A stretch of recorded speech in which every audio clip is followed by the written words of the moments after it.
Post, makers of Post Corn Toasties, welcomes you to the House of Mystery.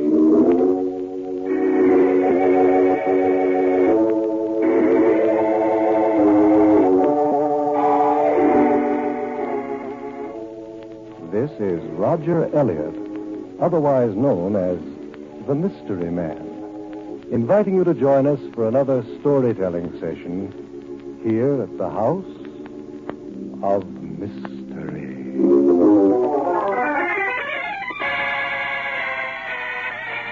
Well, Johnny, how was that picnic last week? Swell, just swell. Oh, it was wonderful, Mystery Man. Simply wonderful. I'm glad to hear it. I hope you're all remembering to stay outdoors as much as you can, getting lots of air, sunlight, and exercise. Yeah, and post-corn toasties. Huh? I'm sorry, Johnny. I don't think I understand that. Well, it's easy. Get lots of air, sunshine, exercise, and post-corn toasties. I thought you said your mother wouldn't take post-corn toasties on picnics. Well, at first she wouldn't. But you found a way. Yeah, I found a way, all right. Without dishes and spoons, too, Mystery Man. Well, how can you eat post-corn toasties without a bowl and a spoon? You give up? I give up. Right out of the Fresh Protector box. Just like post-corn toasties was nuts. Or candy or popcorn. Post-corn toasties are delicious that way. That's a wonderful idea. No fuss, no bother, but still you can take post-corn toasties with you on your picnic, automobile trips, or swimming parties. Just tuck a Fresh Protector box of post-corn toasties in with your luggage and eat those tender, crisp, golden brown flakes as you would nuts or candy right out of the box. And you can be sure of one thing. The special Fresh Protector box will keep post-corn toasties fresh and crisp until the last golden flake has been eaten. Thank you, Ruth and Johnny, for a wonderful suggestion. Oh, that's okay. And now I see it's time for today's mystery. The story I call A Gift from the Dead.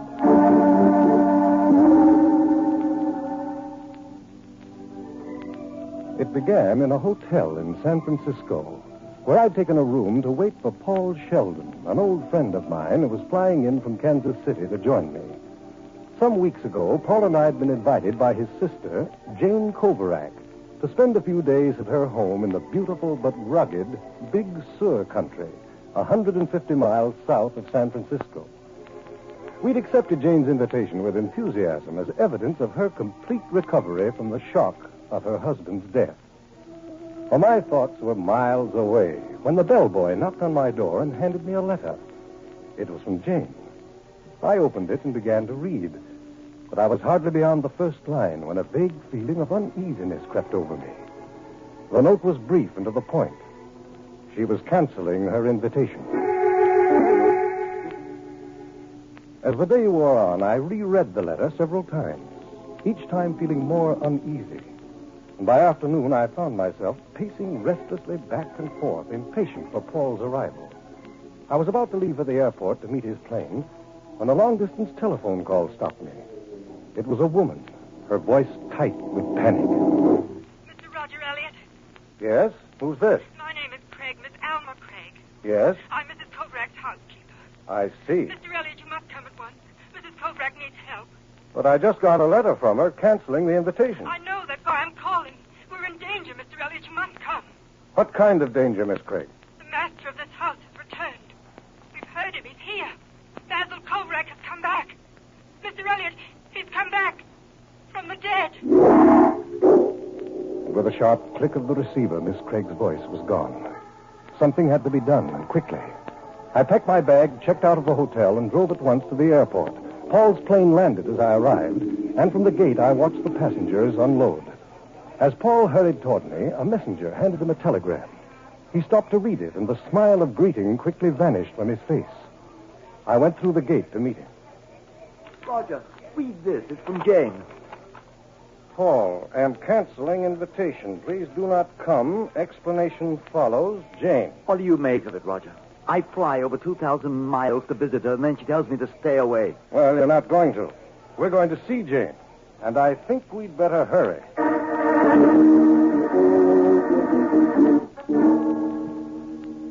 A bank of heavy clouds hung over the ocean to the west as we turned onto Highway 101 and started toward the Big Sur country. As the miles clicked by, I told Paul about the letter I had received from Jane and the frantic phone call from her housekeeper. When I repeated what she'd told me about Basil Kovarak, Paul's eyes grew hard, and he spoke with an undertone of bitterness. Roger, I opposed that marriage from the first moment I met Basil Kovarak. I could understand why Jane was so completely infatuated. He was handsome, wealthy, and thoroughly educated. But to me, there was something cold and brutal about him. Something odd and difficult to define. And he was proud, almost insanely proud. The Kovarak name is an old one. A titled European family, wasn't it? Yes, Basil was a count or something. The last heir, I believe.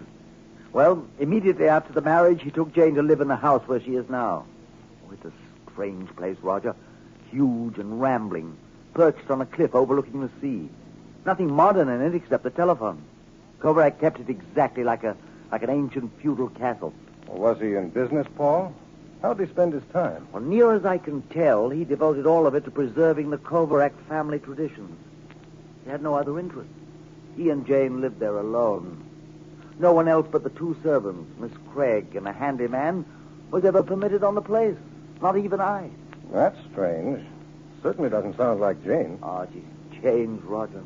Why, when they'd been married about 3 years, I visited her unexpectedly, and would you believe it? She refused to see me.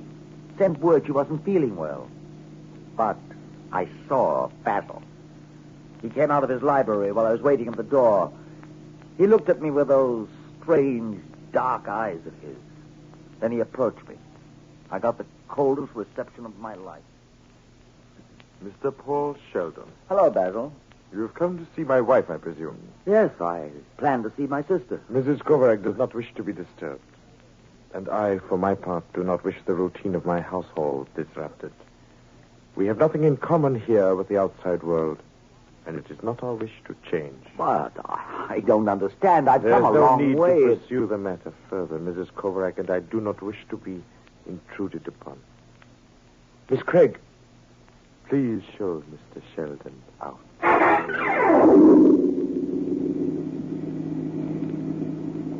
So there was nothing for me to do but go away. And that's a pretty accurate picture of Basil Kovarak, Roger. He had Jane so completely cowed that she saw no one. Even her letters became stiff and cold. Well, Paul, you said Basil died a year ago. How? Seems that he and the handyman, a fellow named Christopher, were both killed when their car plunged over a cliff and fell into the sea. And, Roger, I'll say this. If it's possible for any man to come back from the dead, that man would be Basil Kovarak. Paul fell silent.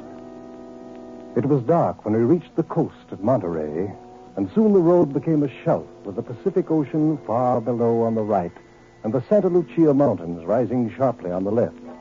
The highway twisted painfully along the jagged coast. And then I saw it. The house built by Basil Kovarak, hunched up from the granite that surrounded it like a malignant fungus growing out of the stone. It was dark and seemingly deserted. We stopped the car, got out, and ran up a path to the entrance. Paul was about to knock when the heavy door inched open. Miss Craig? Oh, thank heaven it's you, Mr. Sheldon. And... This is Roger Elliot. Hello, Miss Craig. Oh, Mr. Elliot, it was wrong of me to call you. My mistress has ordered that no one be admitted. I don't know what to do. I'm sure it was wrong of me Well, to call don't worry. you. You did the right thing, Miss Craig. How is my sister? She's all right, isn't she? Well, sir, she's hardly... Craig, is that at all? Hello, sis. Jane. I turned and saw a woman standing in a wide hallway with a lamp in her hand. For a long moment I stared, refusing to believe that this could be Jane Sheldon. She was drawn and thin. The muscles of her face were held firm against any show of emotion, but her eyes glistened with a cold, unspoken terror. Oh, Roger. Didn't you get my message? Yes, as a matter of fact, Jane, that's why we came. Miss Craig, leave us at once, please. Very well. I'll be in my room if you want me. Paul, you and Roger must leave at once. Now, Jane, we want to help you, and if you'll forgive me, you look as if you need it. I don't want your help. You told me you were fixing the house over, but Everything's exactly as Basil always kept it. Yes, except the cats. Cats? Basil had a pair of Siamese cats. He loved them, and I gave them away after he was buried. Now I can't locate them. And Basil's coming back. Jane, dear, please. Basil Kovarak is dead. He's coming back, I tell you. Tomorrow's our wedding anniversary, and he's coming back. But, Jane, you saw him buried. Surely you don't think... Listen. What's that? Hold it.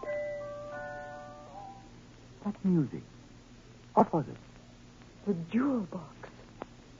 The Kovarak jewel box. Basil is in this house right now. Jane was terrified. She swayed and almost fainted as Paul and I helped her to a chair. And when she'd recovered, we urged her to tell us what was troubling her. She spoke slowly, as if she dreaded the sound of her own voice. That music you heard is the Kovarak music box. It was filled with cut gems when Basil gave it to me. The day he died, it disappeared, and now he's brought it back. Jane, will you tell us exactly what happened the day he gave you the jewels? Well, Miss Craig and Christopher had gone to town for supplies. I was sitting outside on the terrace when Basil called me into the library. I went in, and on the desk was an exquisitely carved casket I'd never seen before. He closed the door and looked at me a long time before he spoke. We are alone, Jane. I'm going to show you something. An inviolable secret. Promise me you will keep it always. Of course. Today is our 5th wedding anniversary. In token of the occasion, I make you this gift. Oh, it's beautiful. One moment, Jane, before you open it. Contained in this box is the lifeblood of the Kovarak family. The key to Kovarak wealth and power. It is a grave responsibility. You may open it now. Jewels. Yes. Look at them, Jane. Sparkling and flashing. See, they blaze with a life all their own. The undying fire in those stones has been the symbol of immortality for countless generations of my ancestors. The jewels are yours now. And through them, you are bound forever to the Kovarak. They must be priceless. Oh, I'm afraid to keep them here. We must put them in a vault. No.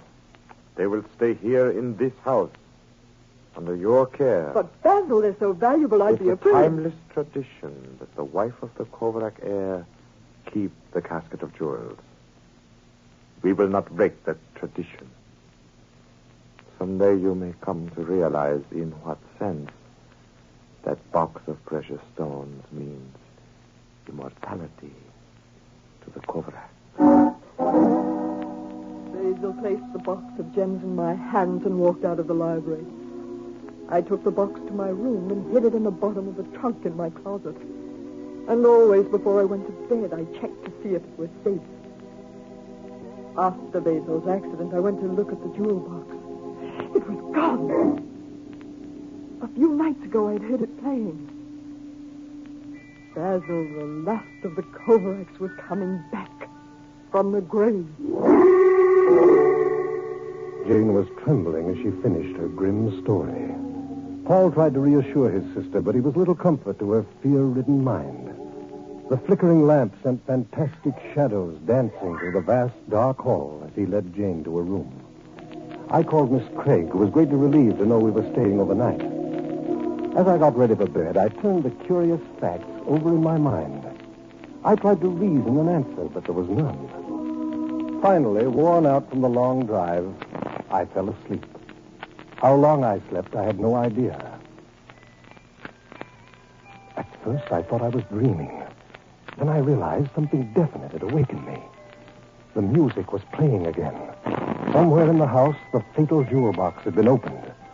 I jumped out of bed and ran out into the hall. Paul's door flew open a second later. In the wavering light of his lamp, we stood listening intently. At last, the music stopped.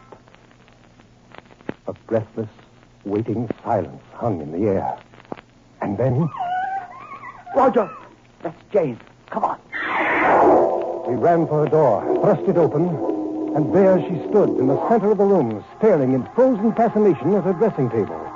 As my eyes followed her gaze, in spite of myself, a wave of sudden horror made my scalp crawl. For I saw, lying on the dressing table, glittering with blood-red malevolence, a huge, square ruby. Needless to say, the rest of the night was spent without sleep. At last, morning came, gray and damp. I was waiting in the dining room when I heard Jane and Paul come down the stairs. Paul smiled a weak greeting, but Jane, haggard from the sleepless night and exhausted by fear, came directly to me and seized my hand. Roger, Paul won't listen to me, but you must. I implore you to leave this house. This is my wedding anniversary, and I know Basil will come back tonight. If you and Paul are here, something dreadful will happen. Jane, dear, that's enough. You're in trouble, and I intend to stay and look after you. If Kovrak comes, I'll be here to face him. Paul, where's the ruby which appeared last night? Right, still on the dressing table. Would you mind getting it for me? I'd like to see it. Not at all. I'll be right back. Jane, I want to ask a favor of you. I know that strange and awful things have been happening here, things for which there's no apparent explanation. Now, you know I firmly believe no man can return from the dead. Please don't give in, Jane. I want you to give me until tomorrow morning to find the answer. Roger, I'm afraid. Here it is, Roger. Here's the ruby. Oh, thanks. Jane, I think you'd better get some rest now. Don't worry. Leave everything to Paul and me. All right, Roger. I'll try. Poor Jane. This thing's getting her. Me, too. Oh, nothing ghostly about this, Paul. A genuine ruby, all right, and from its size, it must be worth thousands. I'd say so. Roger, how did it get on Jane's dressing table? I beg your pardon. Shall I serve breakfast now? In a minute, Miss Gregg. Miss Craig, did you ever see this ruby before? See what, Mr. Elliot? This ruby. It was left on Mrs. Kovarak's dressing table last night. Oh, no. Oh, Mr. Elliot, I've got to get out of this house now. When he comes back, he'll get his revenge on me for not telling. Not telling what, Miss Craig? Do you know something about the ruby? Yes, sir. You see, Christopher and I, we were sort of planning on being married someday. But he always had big ideas. One day he came to me in the kitchen and whispered that he'd seen a box of wonderful jewels. Did he say where? He wouldn't tell me, Mr. Sheldon. But he said he was going to steal them and run away. He wanted me to go with him. What did you say? I begged him not to do it, Mr. Elliot. I was afraid. What happened then?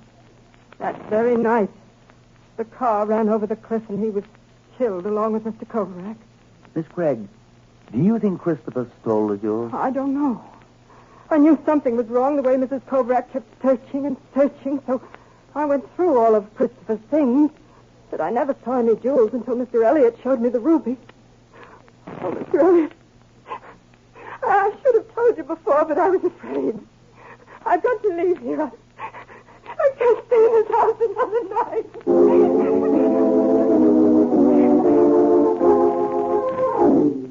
With considerable difficulty, we persuaded the badly frightened woman to stay on and look after her mistress. Jane remained in bed most of the day, but as night approached, her courage began to crumble. We gave her a sedative and promised to watch over her through the night, I at her window and Paul in the hall outside the door. Nothing could induce Miss Craig to sleep, and she'd already established a vigil in her room when I took my post outside Jane's window. The storm had cleared and a few stars were visible, but I shivered from the dampness as the hours crept by in slow silence. It was nearly midnight when I heard the jewel box. Paul entered the room immediately, and the music stopped. He came over and spoke to me. Roger, you see anything? Nothing. I heard the music box, that's all. Jane's stirring, but she's still asleep. I don't like it, Roger. I don't like it at all. Again, silence descended. Already half the night had passed, and we were no closer to an answer than when we started. I racked my brain for a clue. I felt that at one time something had been mentioned and forgotten, which now fitted into the picture. But try as I would, it escaped me. I started back in my mind over everything that had happened, when suddenly my train of thought was shattered. I rushed into the room. Paul was bending over Jane, shaking her. Jane, Wake up. Wake up. You're having a nightmare. I saw Basil. Jane, dear, you must have dreamed it. You were asleep. I've been outside the door all the time. No, I saw him. He walked through the room. But it must have been a dream, Jane. Your mind is overwrought. He was here, I tell you. Look. Paul and I turned to follow Jane's trembling finger. On her dressing table, in the same spot the ruby had appeared, there now lay a great green emerald. I watched fear creep into Paul's eyes. Then he stepped close to me and whispered in my ear. Roger, let's get out of here. All of us. You and I were guarding this room, yet Kovrak got in here and left an emerald. Let's go while we have a chance. Wait a minute, Paul. Now, look here. There's something different about the things on this table. They're not the same as before. An emerald's been added. Yes, the emerald's been added, but something... Wait a minute, I've got it. Did either of you touch anything on this table tonight? No. Not me, Roger. By George, I think I've got the answer. Jane, let me have some of your face powder. Face powder? It's in that box, but what? Roger, are you out of your mind? Not a bit. We're going to use powder to catch our ghost. Here, you hold this emerald. Now, I want you and Jane to go to my room. I'll stay here and wait for the ghost. Now, let's see. I'll need something... Yes, this will do. This brass bottle stopper. Roger, please tell us what this is all about. Later, Jane. Just do as I ask, please. Wait in my room and be very quiet. And remember, don't come until I call you. No matter what happens.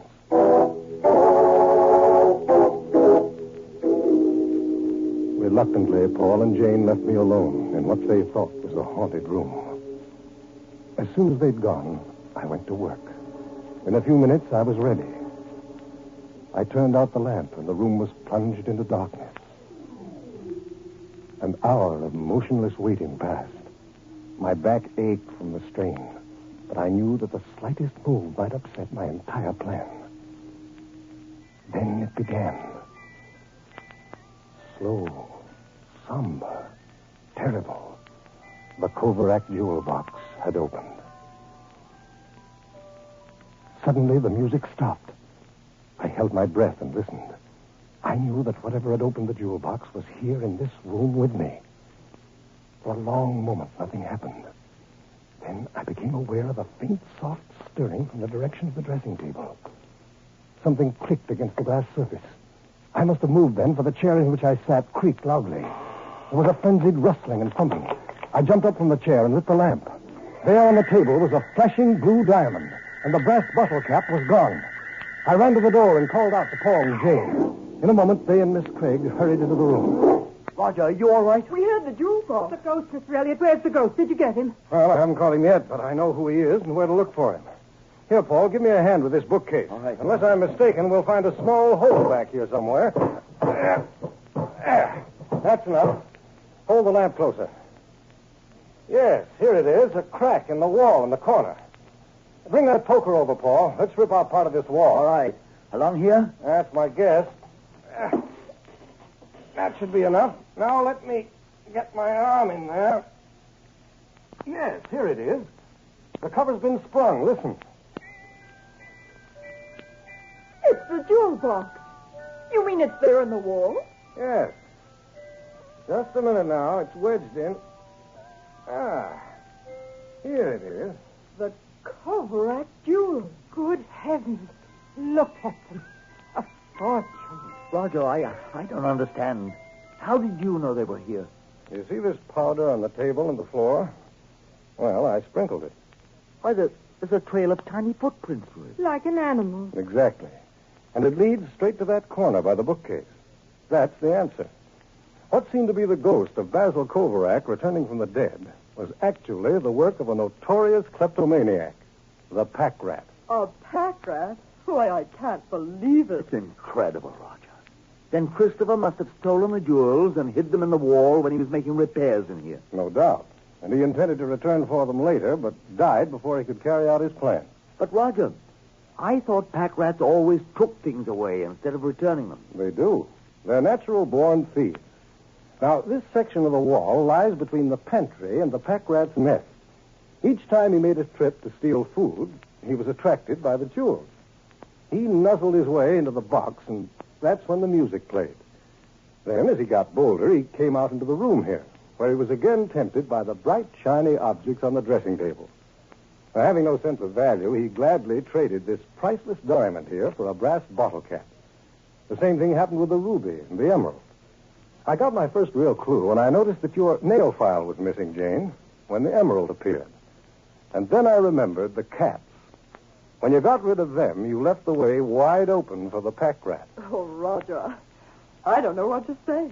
I've been such a fool. No, you haven't, Jane. You've got a very vivid imagination, that's all.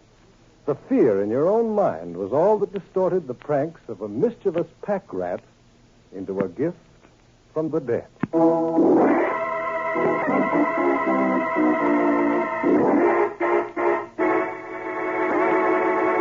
And that was the mystery I call a gift from the dead. Golly, imagine looking on your table and seeing a big ruby or a diamond or something. Golly.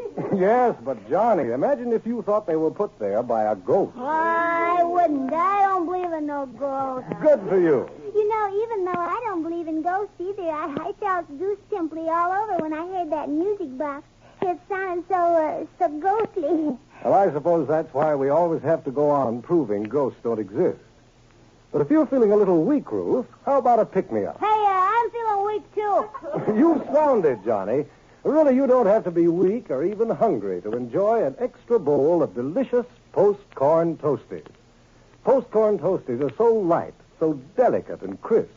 They make a refreshing taste treat any time of day or evening. Shall I go to the kitchen now? Oh, don't you want to hear about next week's story? Yeah, but I want But at the moment, the thing you want most is post-corn toasties. Yeah. Well, Johnny, I can't say I blame you.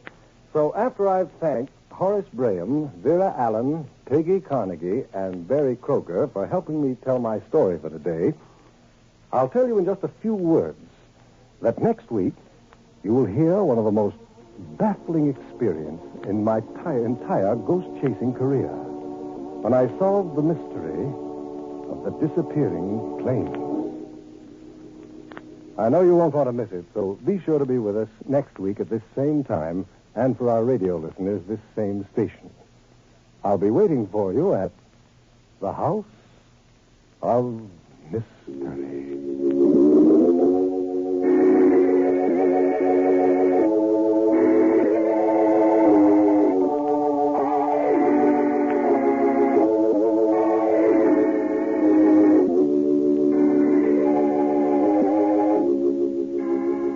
This is Roger Elliot, your mystery man, saying goodbye until next week and reminding you to try the new post-corn toasties, the most delicate cornflakes, extra thin and tender crisp.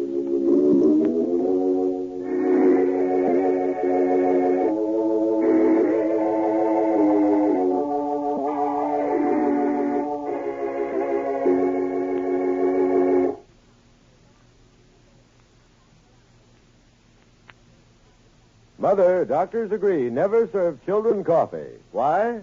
Because caffeine is a drug, a stimulant. While many people can drink coffee without ill effects, others suffer nervousness, indigestion, sleepless nights. So remember, your children's future is in your hands. Avoid tomorrow's caffeine habit. Start them on Postum now. They'll love its hearty, grain-rich flavor. And good customs like Postum last a lifetime. Postum contains no caffeine or other drug. It's America's ideal family beverage. Hearty, wholesome Postum.